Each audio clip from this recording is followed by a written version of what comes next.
So we all know that if you own a vehicle, you have to have insurance. But when you're setting up your insurance, we don't always know what all those terms mean. Well, Tana Malerba from Coates Auto Body is here to kind of shed a little light on this. How's it going? It's going well, thank you. Happy New Year. Happy New Year to you. So we've got to figure out what some of these terms are when it comes to setting up insurance. First off, let's talk about the deductible. How does that work? A deductible is the amount that you agree to. That's the first portion of the repair you're responsible for. So if you choose a deductible of $250, that's the portion you're responsible for. $500, $1,000.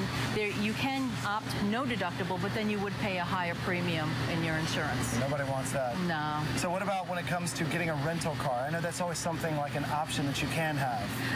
A lot of people are under the impression that that's automatically included. It's not. That's something that you have to ask for. Oh. So if you don't have another form of transportation, rental cars can add up quickly. You want to make sure you have that on your policy.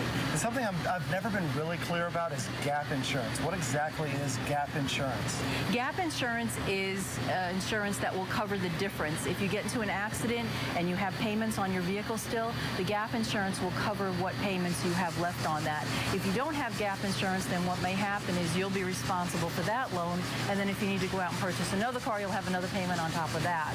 So it's kind of like a double whammy. Okay, so let's say that we have a vehicle, we have insurance, we get in an accident.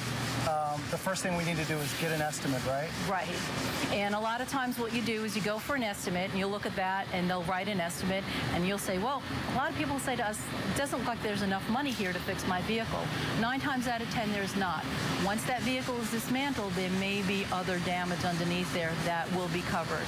And so it's important to look at a reputable auto body place to be able to find out if there's damage beyond what you can see visibly. Right, right, because it's up to that shop once they dismantle that vehicle to work with the insurance company to get the additional damage covered for you. And that's why you trust the professionals like Tana Malerba. Thank you so much for sharing these tips with me. Thank you. If you guys want more information or if you're looking for an estimate for any damage on your vehicle, make sure you check out Coates Auto Body by going online at coatesautobody.com.